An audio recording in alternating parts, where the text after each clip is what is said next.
Dakop sa ginpatigayon nga buy-bust operation sang Provincial Drug Enforcement Unit Team 2 sa Buligman sang Pototan Municipal Police Station ang isa ka high-value individual sa Barangay Rumbang, Pototan, Iloilo. Ginkilala ang drugs o kon drug subject nga si alias Onyok, 45 anyos, residente man sa nasambit nga banwa. Sunod sa data ginabulabanta nga 250 gramos ang ginapasuni shabu nga may standard drug price nga 1.7 million pesos ang na-recover sa amo nga subject. Naibaluan nga halos isa man kabulan nga surveillance kag monitoring ang ginpatigayon sang pulis matapos sila nakabaton sang impormasyon nga may koneksyon ang subject sa pila ka mga transaksyon sang illegal nga droga sa Pototan kag sa kaiping nga mga kabanuhanan sa probinsya sang Iloilo.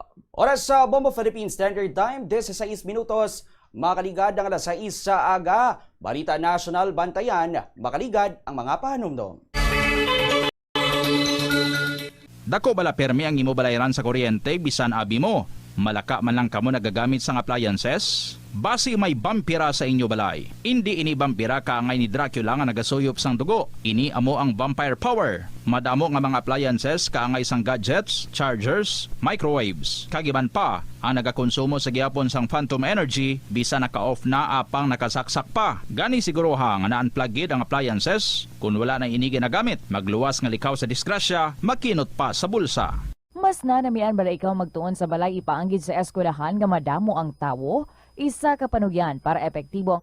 Oras sa Bombo Philippine Standard Time, 17 minutos makaligad ang alas 6 sa aga sa Balita National. Ginkumpirma sang Philippine Atmospheric, Geophysical and Astronomical Services Administration o kung pag-asa nga nagtuaw na ang El Nino conditions sa Tropical Pacific. Sunod sa ahensya, nakalabot na sa positive 0.5 degrees Celsius threshold ang sea surface temperature anomalies sa Tropical Pacific sa Mayo subong nga tuig.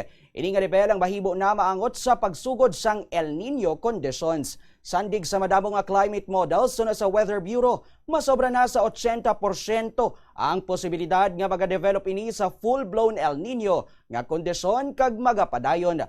Tubtob sa temprano nga bahin sang 2027. Ang El Nino amo ang mainit nga phase o pace sang El Nino Southern Oscillation o kun ENSO. Sunod sa pag-asa, bangod sini nga developing conditions, mas mataas ang tsansa nga magalaka man o kun may below normal nga pag-ulan sa kadamaan nga bahin sang pungsod. Isa ka kondisyon nga magapamalas ang duta sa vulnerable areas. Apisar sini sunod sa ahensya, posible gyapon ang pag-ulan o kung ang above normal rainfall sa western section sang Pilipinas. Kadungan sang southwest monsoon o kung habagat season, ilabi na kung ginapabaskog sang tropical cyclone activity o kung bagyo.